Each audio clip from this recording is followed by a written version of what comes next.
지난 한 주간 잘 지내셨습니까? 네. 세상에서 들려오는 소식에 주눅들지 마십시오. 세상의 모든 만사를 하나님께서 다 주관 섭리하고 계십니다. 주의 자녀들을 붙잡고 계시니 여러분 눈을 들어 주를 바라보시면서 오직 믿음으로 담대하게 주신 사명에 집중하는 여러분 되시길 축복합니다. 여러분과 인사 나눕시다. 반갑습니다. 축복합니다. 반갑습니다. 축복합니다.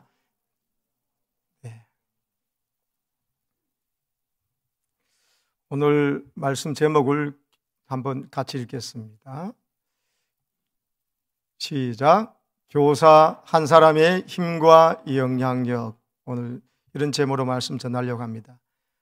일부 예배 때 우리 교회 학교 교사들의 헌신 예배가 있었습니다. 유치부, 아동부, 중고등부, 청년부, 또 중국어 예배부, 외국인부 함께 교역자들, 또 부장, 또 부감, 교사들이 함께 헌신을 다짐하는 예배를 드렸습니다. 그래서 오늘 교사 한 사람의 힘과 역량에 대해서 말씀하는데 오늘 나는 교사가 아닌데 라고는 생각하시는 분이 계시면 생각을 돌리십시오. 하나님께서 세우신 가정의 교사가 바로 부모입니다. 부모는 절대적인 영향을 미치는 자녀에게 하나님이 세우신 교사입니다. 그리고 우리 믿지 않는 사람들 앞에서, 불신자들 앞에서 교사가 누구냐면 우리 믿는 그리스도인입니다. 우리 믿는 그리스도인들이 세상 사람들 앞에서 인생은 이런 겁니다. 삶의 목적이 이런 겁니다. 삶의 방법은 이러해야 합니다고 가르쳐 주지 않으면 그들이 도저히 알 수 없는 너무 중요한 교사의 사명으로 세상에 파송받은 자가 저와 여러분이에요. 오늘 이 교사란 말 속에 여러분 바로 나를 위한 하나님의 말씀인 줄 아시고 이 말씀을 받아들이셔서 여러분 승리하시기를 축복합니다. 아멘. 2003년 9월부터 2004년 7월까지 11개월 사이에 1년 단 사이에 무려 21명을 연쇄 살인했던 유영철을 기억하실 겁니다. 특별히 여성을 살인의 대상으로 삼았습니다. 또 연약한 노인들 21명을 연쇄 살인했고 그 가운데 사체 11구를 참 끔찍하게 토막내어 그리고 암매장한 희대의 살인마 바로 유영철입니다. 바로 저 영화 추격자는 실제 모델이 연쇄살인마 유영철이었습니다. 우리나라에서 사이코패스라는 말이 처음 언급되기 시작한 것이 바로 유영철로 인한 것이었습니다. 정말 너무나 끔찍했고 여러분 우리의 마음을 불편하게 했던 사건이에요. 그런데 여러분 이 유영철을 살인마를 범인을 잡고 보니 그 아는 주변 사람들이 오히려 더 놀랐습니다. 왜냐하면 그 가족과 친구들을 유영철이 얼마나 잘 챙기는 정다운 사람이었는지 의리 있는 유영철이라고 소문나였던 자였기 때문에 이게 뭔가 하는 생각이 들었던 것이죠. 그런 그가 어떻게 이렇게 살인마가 되었냐는 것입니다. 극명하게 대비되는 이 두 명의 유영철 사이에 무엇이 놓여 있을까? 유영철은 서울 공덕동에서 초등학교와 중학교 시절을 보냈습니다. 학교에서 유영철은 소위 말하는 주먹장이었습니다. 하지만 이 유영철은요, 연약한 애들 또 돈 있는 애들을 주먹으로 갈취하는 그런 주먹장이 아니고 화장실에서 몰래 담배 피우는 애들 있으면 불러내서 무릎 꿇이고 꿀밤 주면서 선두부 역할을 자처하는 그런 주먹장이었어요. 일명 정의의 주먹이었다고 그래요. 그래서 선생님들도 이런 유영철의 행동을 은근히 좋아했습니다. 중학교 2학년 때부터 여의도 순복음교회에 나가서 성가대 활동도 했다는 겁니다.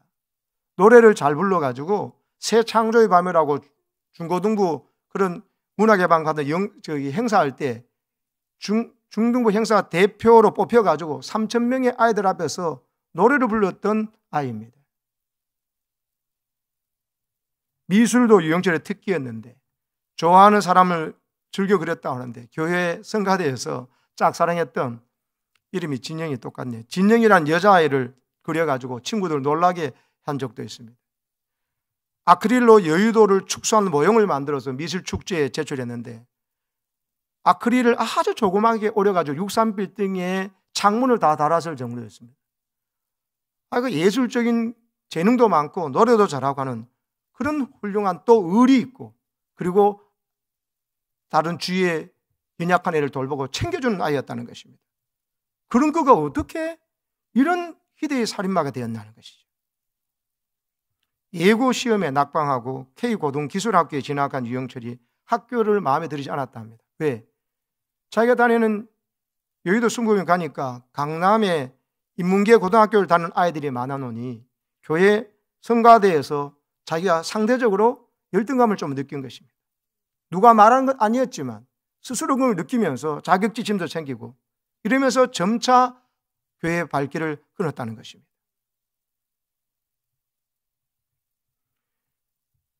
지금 보면은 유영철이에게 그 교회에서 성가대도 하고 중등부 행사 발표 때 대표로 3,000명 앞에서 노래를 부를 정도였다면은 부장도 담임 교사도 교육자도 잘 알고 그리고 그를 잘 인도했더라면은 그는 이런 희대의 살인마가 되지 않았을 가능성이 하나님의 입장에서는 그 교회에 주신 기회였고 그 담임 선생님과 부서에 준 기회였는 것을 놓쳤다고 볼 수 있습니다. 이후에 유영철이가 여러분 가정에서 부모님이 이혼을 하시는 아픔을 겪습니다.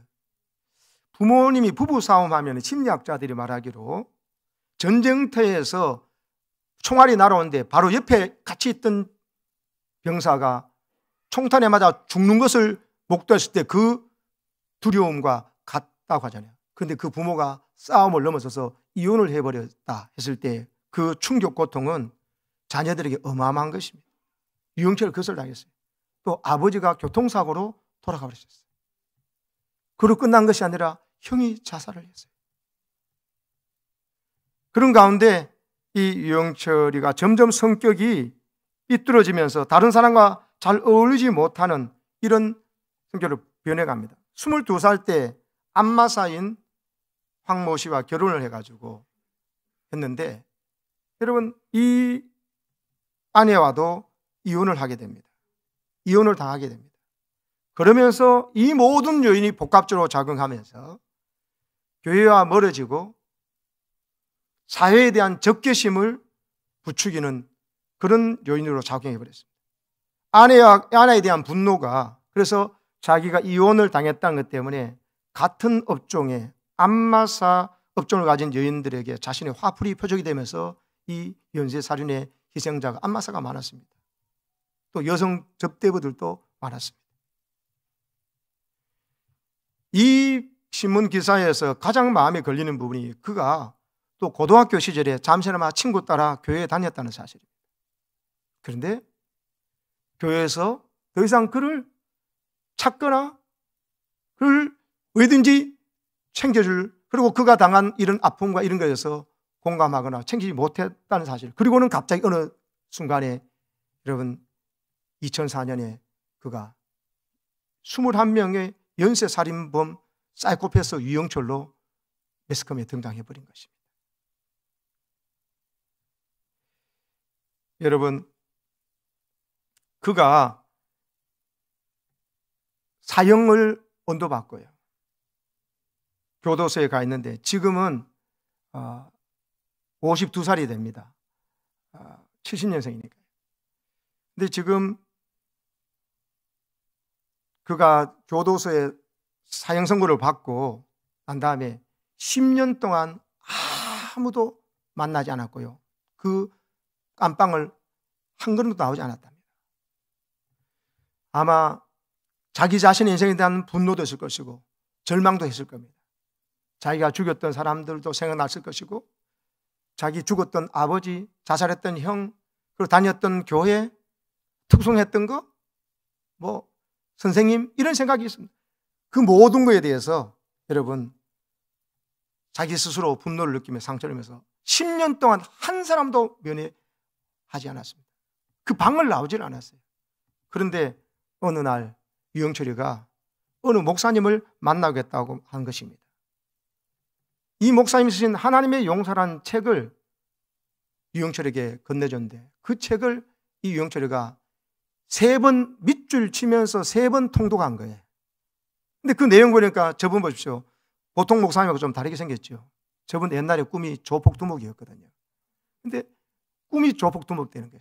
근데 저분이 하나님의 간섭 속에서 이런저런 굴곡을 걷다가 중국에 가서, 그리고 중국에 있다가도 이제 목사가 되어서 한국에 와서, 한국에 올 때도 조폭이 자기를 보자 그래서 들어가는 거예요. 와가지고 그러면서 그를 전도하게 되면서 저 사람을 책을 읽다가 유영철이가 어떤 마음이 열린 거예요. 그래서 저 목사님을 만나겠다 한 것입니다. 그래서 저 목사님이 한국에서 제일 악질 사형수를 만나서 예수 믿고 변화되면은 변화시키지 못할 사람이 없지 않겠냐 싶어서 그 아무도 10년 동안 아무도 만난 사람이 없고 한데 이분을 기쁘게 만나기로 갑니다. 그러면서 우리 교회 부흥 강사로 오셨던 김하중 장로님 계시죠? 김하중 장로님도 이 사실 알고 기도하면서 기도했는데 목사님 가십시오. 좋은 일이 있을 겁니다 하고 기도하겠다고 하셨답니다. 그래서 이 안 목사님이 유영철을 만나러 갑니다. 8개의 문을 열고 들어야 되거든요. 그리고는 만났는데 법적으로 허용된 시간은 2시간인데요. 처음 만남에서 3시간 동안 이야기됐답니다. 그 다음 만나서는 2시간인데 원래 정해졌는데 5시간 동안 이야기를 하고 만납니다. 그러면서 유영철이가 자기 마음의 이야기를 터놓습니다. 그 누구에도 하지 않았던 이야기를. 목사님이 좀 이상하다 그럽니다. 보통 만나면 그냥 기도합시다, 성경 봅시다 하는데 그런 말 한마디도 안 하고 계속 자기 이야기 들어준다는 거예요. 그래서 왜 그렇습니까? 하니까는 유영철 자네가 10년 동안 한 사람도 만나지 않았지 않냐고. 얼마나 하고 싶은 이야기가 많고 또 이랬는데 그거 내가 다 들어줄 마음이 있으니까 이야기하라고. 그러니까 유영철이가 자기의 모든 이야기를 다 써놓았습니다. 그러면서 마음을 열게 되는데 여러분 유영철이가 목사님이 그 후에 만남을 통해서 성경을 읽어보라고 했을 때 읽고 난 다음에 이야기하더랍니다. 나보다 더 사람 많이 죽인 사람 성경이 있대요 하는 거예요. 누구냐 이런 게 바울이 된 사울이라고 하는 거예요. 성경 제대로 읽은 거예요. 그 사람은 인간 백정이더만요. 성경 제대로 읽은 거예요. 예수 믿는 사람이라면 앞장서서 가가지고 사람 죽이는데 앞장섰던 그 사울, 그걸 보면서 그가 다메섹 도에서 예수님 만나고 바울이 되는 걸 보면서 나도 진심으로 회개하면 구원받을 수 있습니까? 하고 묻더라는 것이죠. 그러면서 여러분 그때 목사님이 대답을 했습니다. 그러면서 자신의 입에서 생각지도 않은 말씀이 튀어나왔다는 거예요. 인생은 전반전만 있는 게 아니야. 하프타임이 있고 그리고 후반전이 있어. 전반전에는 영철 형제는 공소장에 사람 21명 죽였다고 돼 있대. 전반전에는 21대 0으로 당신 진 거야. 근데 하프타임을 잘 준비해야 돼. 지금이 하프타임이야. 이곳에서 시간이 정말 중요한 시간이야. 그래서 후반전에 한 골만 더 넣자.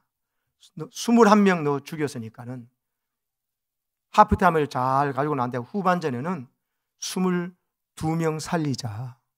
한 사람만 더 살리자고.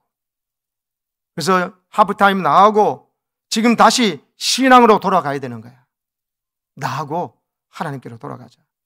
그래서 후반전은 멤버 체인지 하자. 전반전은 너는 사탄하고 한 팀이 돼서 21명 죽였어. 후반전에는 예수님하고 한 팀 되자. 그리고 나도 헛발질 안 하고 해줄 테니까, 띄워줄 테니까 나도 끼워주고 나하고 같이 이제 후반전에는 22명을 살리자. 그럼 한 골 더 넣은 것인가? 너는 승리하는 거야. 근데 창피하게 유영철이가 22골만 넣으면 되겠어? 220골 넣고, 아니 2200골 넣자. 아니 그래도 유영철이니까 22,000골 넣어야지.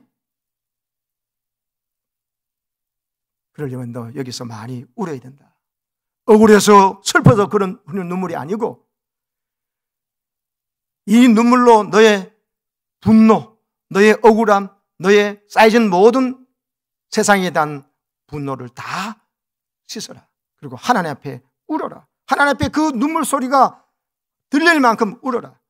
그리고 너의 그 통곡하는 회개의 눈물 소리가 피해자한테도 들려야 돼. 그 피해 가족들한테 들리도록 너 울어야 돼. 그렇게 하면 이제 후반전에는 사이코패스 유영철이가 아니고 전도자 유영철이 되는 거야. 그러면 너 승리하는 거야. 유영철이가요, 똑똑해서 말귀를 알아먹더랍니다. 여러분, 이런 일을 사람이 할 수 있는 일입니까? 여러분, 하나님만이 일을 하신 것이고, 하나님을 만난 조폭두목이 꿈이었던 그분이 하나님 만나서 신실한 그리스도인이 되었어. 목사가 되었어. 저 책의 제목처럼 하나님의 용사가 되어서 울더라도 씨를 뿌려야 한다는 마음으로 한 영혼을 위해서 다가가고 기도하고 만나주니 모두 겁이 나서 끌어안지 못하는데 그를 첫 만나자마자 끌어안았답니다. 유영철이가 그렇게 충격을 받더랍니다.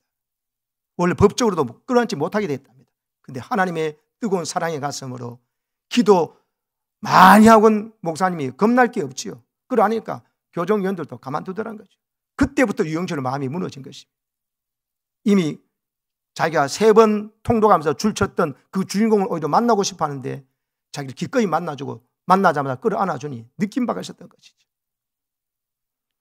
여러분, 유영철과 같이 그 누구도 받지 않은 상처와 가정에서의 그 어려움, 그 어린아이에서 감당하기 힘든 그 모든 것, 인생의 굴곡을 겪었다 할지라도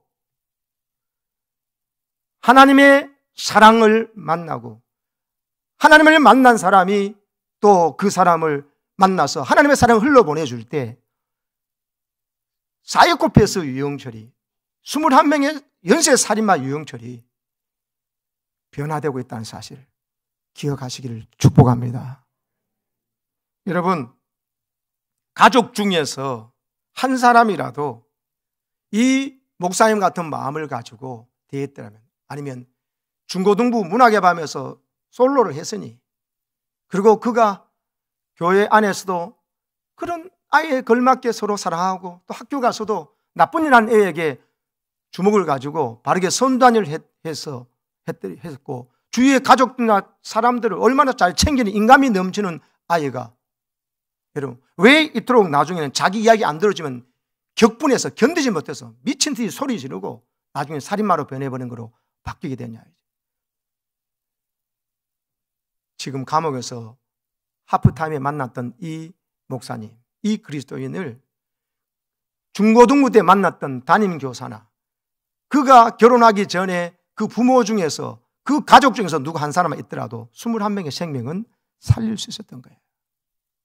그래도 하나님의 놀라운 계획이 있어서 이 안 목사님을 붙여줘 가지고 유영철이가 지금 변하고 있다는 것이죠. 사랑하는 여러분, 오늘 모든 사람들은요, 지금 오늘 요한복음 5장에 나오는 베데스다 연못가에 있는 환자들과 똑같아요. 베데스다 연못가에는 여러분 수많은 병자들이 있습니다. 맹인도, 다리 저는 사람도, 혈기 마른 사람도 있고요. 그리고 가장 심각한 오래된 질병 38년 동안 중풍으로 누워있어서 꼼짝을 못하는 사람이 있습니다. 사진을 제가 준비한 자료를 보십시오. 저 앉아있는 사람의 저 옷에서 냄새가 나는 것 같지 않습니까? 2000년 전입니다. 씻을 수가 있습니까? 지금도 그런데 저렇게 누워가지고 만약에 노숙자고 있다 한다면 여러분 2000년 전에 그렇게 하고 저 사람이 먹기를 제대로 했겠습니까? 피고로 상자방 가운데 38년 동안 저랬다. 나면서부터 그렇다 하더라도 그러고, 여러분 10대 때나 그랬다 하더라도 그러고, 저때 평균 연령이 40세거든요. 수명이. 이 사람은 지금 그냥 끝난 것과 같은 생각입니다. 절망에 누워 있는 거예요. 근데 저 사람에게 예수님이 찾아오시지 않습니까? 그때 여러분, 주님께서는요, 베데스다 연못가에 있는 모든 사람들이 거기 와서 베데스다 연못에 들어가면 낫는다고 생각하는 그 사람들 찾아오셨어요. 베데스다 연못은 간헐천이에요. 가만히 있다가 간헐적으로 온천이 이렇게 끓어오르거든요. 그들은 믿기로 천사가 와서 물을 움직인다 생각해가지고 그때 들어가면 누구든지 병이 낫는다, 그런 미신을 믿고 있는 거죠. 실제로 거기서 피부병인 있는 사람이 낫지 무슨 병인지 낫겠습니까? 그러나 그 희망 가지고 거기에 들어있는데, 물이 동하면은 병이 그렇게 심각하지 않은 사람이 제일 먼저 뛰어들어가 버리지요. 그러니까 다른 모든 사람들, 한 사람만 낫고 다른 사람은 그냥 있다, 이런 식인 거예요. 그 가운데 이 38년 병자는 가장 상대적 박탈감, 피해의식을 느끼고 있는 사람입니다. 나는 무슨 운명이길래 이래 중풍병에 걸려서 38년 동안 이렇게 돼 있나 하고 아마 인생을 저주하고, 그리고 하나님 원망한 마음이 가득했던 사람일 거예요. 그리고 주위에 있는 모든 사람도 마찬가지입니다. 병의 정도 차이지 모두 다가 여러분 거기에서 절망해서 있는 것입니다. 그때 예수님이 찾아오셔서 6절에 보면 네가 낫고자 하느냐고 묻습니다. 네가 낫고자 하느냐? 예수님이 환자 보고 낫고자 하는 말을 왜 묻습니까? 저걸 말이라고 합니까? 근데 중요한 질문이에요. 이 환자는 낫고자 하는 말도 이미 없는 거예요. 절망하고 있는 거예요. 누가 나를 낫게 해주겠냐는 거예요. 그 말이, 저 말에 대답 없이 바로 7절에 보면 대답이 나오거든요. 7절 보십시오. 병자가 대답하되 주여 물이 움직일 때 나를 못에 넣어주는 사람이 없어가지고, 나를 도와주는 사람이 없어가지고 내가 이렇게 불행합니다. 나를 더 적극적으로 도와주는 사람이 없어서 내가 이렇게 힘들게 삽니다 하는 이런 말이잖아요. 다른 사람이 나를 더 도와주지 않는다고, 부모가 나를 더 도와주지 않는다고, 회사가 누군가 나를 더 도와주지 않아서 내가 이렇게 불행하다고, 이렇게 마음속에 남에 대한 원망이 가득한 사람이에요. 그러면 내가 가는 동안에 다른 사람이 먼저 내려갑니다. 다른 사람을 모두 경쟁자라 보고 있는 거예요. 저 사람이 먼저 돼버려가지고 내가 이렇게 못 받고 있다고, 이 대우를 못 받고 있다고, 저 사람이 먼저 잘 돼가지고 내가 불행하다고, 이렇게 생각하는 사람입니다. 모든 사람을 경쟁자로 생각합니다. 이 사람의 마음의 병이 심각합니다. 낫고자 하는 말이 없어요. 모두 남에 대한 원망으로 갔어요. 더 도와주는 사람이 없고, 또 다른 사람이 경쟁자가 더 나아서 이렇게 됩니다. 저 사람이 더 칭찬받아서 내가 지금 불행합니다, 이렇게 되는 거예요. 사랑하는 여러분, 주님께서는요 그 말이 틀렸다는 것을 말씀하십니다. 그래서 그 말에 대해서 완전히 다른 대답을 8절에 하십니다. 예수께서 이르시되 일어나 내 자리를 들고 걸어가라. 다른 사람들을 덜 도와줘서 그런 게 아니고, 경쟁자가 앞서가지고 네가 불의한 게 아니라는 거예요. 너를 일어서게 할 내가 왔으니 내 말을 믿고 네 자리에서 일어나라. 그리고 그 병든 자리를, 냄새난 자리를 들고 걸어가라. 건강하게 되어라고 말하는 겁니다. 할렐루야. 여러분, 이게 답이에요. 예수님만 내 인생에 나타나서 내게 한 말씀을 해주시면 내 인생은 그 즉시로 38년 된 문제도 해결된다는 것입니다. 이 사람은 그렇게 생각하지 않습니다. 예수님이 그런 기대도 없습니다. 다른 사람이 덜 도와줬어요. 그리고 다른 사람이 내보다 먼저 앞장섰어요. 그래서 내가 불행하다고 생각하는 것입니다. 아닙니다, 여러분. 주님만 만나서 주님께서 나에게 내가 너를 사랑한다, 내가 너를 인정한다, 내가 너를 위해서 못할 일이 없다 하고 내가 너를 복되게 하마, 그 음성 들리면 믿으시기 바랍니다. 그 음성을 듣고 이 환자도 놀랍습니다. 누가 안 일어나고 싶어서 안 일어납니까? 지금 장난하십니까? 이런 말이 없어요. 무슨 말씀을 그렇게 하십니까? 나를 뭐 이렇게 세워준데 그것도 해주고 하셔야죠. 하지 않고요. 바로 9절에 그 사람이 곧 나와서 자리를 들고 걸어가 버렸어요. 그러므로 여러분, 예배 시간에, 성경 읽는 시간에 하나님의 음성이 들려주고 그 음성이 내게 믿어지는 순간에 치유와 회복이 남을 믿으시기 바랍니다. 이게 중요합니다, 여러분.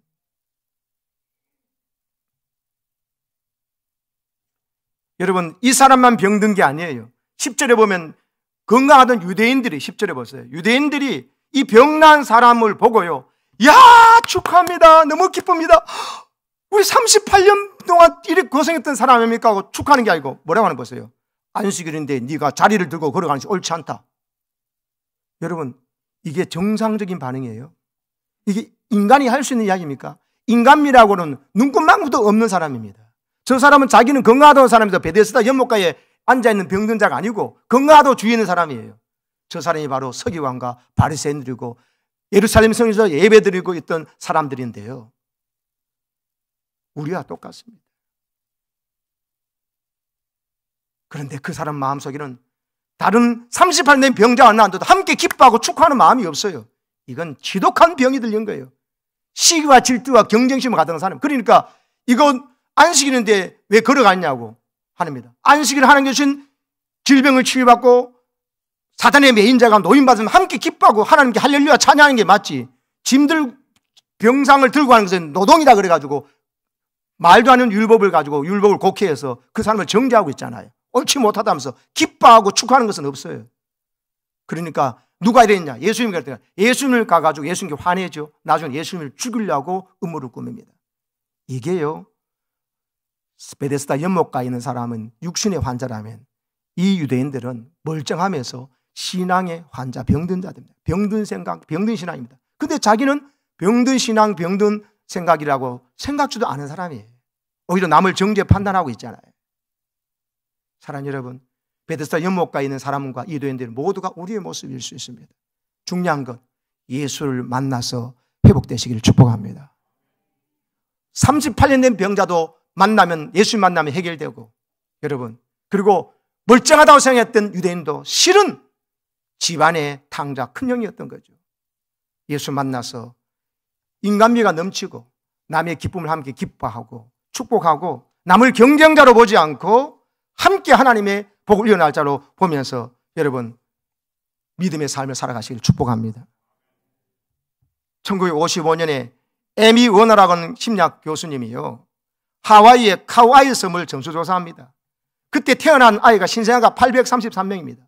저 섬이요, 옛날에 주라기 공원 촬영했던 장소입니다. 그러면서 거기에 사람들이 너무나 이제 알코올 중독이 되고 마약하는 사람도 많고 해가지고 왜 이런 일이 계속되냐고 연구 조사를 한 겁니다. 그때 833명을 태어난 아이들을 40년간 종단 연구를 합니다. 그때 90% 사람이 살아남았는데요. 그게 연구 핵심이 뭐냐면 그 아이들 중에서 201명이 고위험군에 속했습니다. 고위험군이라는 것은 그 부모가 알코올 중독자든지 마약 중독자든지 아니면 부부가 이혼을 했든지 그러면서 가정에서 폭력이 있든지 또 강간을 당하든지 뭐 이런 불우한 환경에서 태어난 아이 201명이 앞으로 어떻게 되는가를 본 거예요. 조사 결과 놀라운 결과가 나타났어요. 201명 중에 3분의 1은 문제가 되던데요. 거기에 3분의 1 되는 72명이에요. 엄청난 훌륭한 사람이 되어 있는 거예요. 어떻게 좋은 환경이 아니라 분명히 사회에 부정응아가 되고 문제가 돼서 유영철이 같은 저런 사람이 되는 것이 마땅한데 72명이 되는 사람들이 여러분 사회에서 너무나 훌륭한 영향력 있는 인물로 성장했는 거예요. 일반적으로 부유한 가정에 태어나서 좋은 소위 말하는 부모 교육 받았던 사람보다 더 인격적으로 훌륭하고 남의 아픔도 알고 같이 울어줄 수 있는, 소위 말해서 뭐 인류대학만 나오고 뭐 고액 연봉자만인 게 아니고 여러분 그런 게 아닌데도 사회 제일 지도층에 올라가 있고 사람들에게 존경받고 인간미가 넘치는 훌륭한 사람이 되어 있는 거예요. 이게 뭐냐고 한 거예요. 그래서 이 사람이 일단은 우선 결론은 한 인간이 사회 일원으로 정상적으로 살아가는데 결성 과정에 태어난 아이라고 해서 꼭 문제아이가 되는 것은 아니라는 결론을 내렸어요. 그래서 더 중요한 건 어떻게 이 아이들이 그 문제아가 안 되고 더 훌륭한 아이가 되었냐는 것이죠. 조사를 해보니 72명의 아이들에게 공통점 하나가 발견되었어요. 그것은 저들의 가정 환경은 분명히 아까 말한 마약, 절도, 강간, 이혼 뭐 엄청난 불우한 환경이 맞더라는 거예요. 그런데 저들이 어떻게 되었나 보니까 그 가족 중에서 단 한 사람 이상이, 한 사람이 무조건 그 아이를 믿어주고 무조건 그 아이를 사랑해주고 무조건 그 아이를 품어주는 사람이 단 한 사람이 있더라는 거예요. 전폭적으로 사랑해주고 신뢰해준 한 사람이 그 주변에 한 명 이상이 있다는 것을 발견하는 거예요. 부모가 죽었으면요, 할머니가 그 역할을 하더라는 거예요. 할아버지가 그 역할을 하더라는 것이에요. 아버지가 돌아갔으면 어머니가 그걸 하고, 어머니가 없으면 아버지가 하고, 부모 없으면 조부모 중에서도 하고 있었고, 그것도 없으면 고모가 하고 이모가 하고 있더라는 거예요. 그것이 없을 때 교회 학교 선생님이 한 분이 그 역할을 하고 있더라는 거예요. 사랑하는 여러분, 우리에게 어떤 아픔과 어려움이 있는 사람이라 할지라도 내가 그 아이를, 내가 그 사람을 여러분 사랑해주고 하나님을 알게 해주면은 여러분 그 아이는 이 사회에서 위대한 하나님의 간증자로 놀라운 사람으로 서게 될 줄 믿으시기 바랍니다. 이 말씀 드리고 마치려 합니다. 미국 템플 대학의 창시자 러셀 코넬 박사가 2차 대전 후에 미국의 백만장자와 성공한 사람들 영예인물 4043명을 모아놓고 조사해봤습니다. 4,000명이 넘는 사람 중에서 69명만 고졸 이상 학력이었어요. 그러니까 고등학교도 졸업 못한 사람이 백만장자가 되어 있고 오히려 고학력자들을 고용하는 CEO가 되어 있더라는 거예요. 이게 도대체 뭐냐? 그들 공통점 세 가지. 첫째, 목적을 분명히 하고 사는 사람들이었어요. 고졸도 안 되는 학력인데 목적을 분명히 하는 사람이 있고, 두 번째가 목적을 위해서 최선 다하는 사람입니다. 난 이래서 못하고 저래서 못하고 난 이런 집에 태어나고 나는 흙수저고 이런 이야기 없고 목적을 위해서는 최선을 다하더라. 세 번째가 다 같이 자신의 무능함, 나는 능력이 없다, 나는 무지하다, 이거를 알고 나는 연약하다, 이걸 알고 하나님 앞에 기도하는 사람들이었다는 것입니다. 여러분 이 이야기 처음 듣습니까? 여러분 이 분명한 이야기를 듣고도 우리는 자녀들 앞에서 하나님 앞에서 우리의 무능함과 우리의 연약함, 우리의 무지함을 알고 하나님께 간절히 기도하는 사람이 되어야 된다고 말하고 그것을 본을 보이지 않으면 아이의 미래를 망칠 수 있습니다. 그러나 하나님 앞에서 아이에게 우리 사는 목적은 하나님 앞에 예배하기 위해서 사는 거야. 하나님께 찬양, 영광 돌리기 위한 거야. 그래서 예배는 목숨같이 중요한 거야. 그리고 환경 탓하지 말고 그냥 하나님 앞에 최선 다하면 하나님 널 도우시고, 그리고 무엇보다도 내 연약한 무지함을 알고 하나님께 기도하면 하나님이 내 편 되어 주시는 거야 하시고 여러분이 그 주인공이 되시기를 축복합니다. 네, 이 말.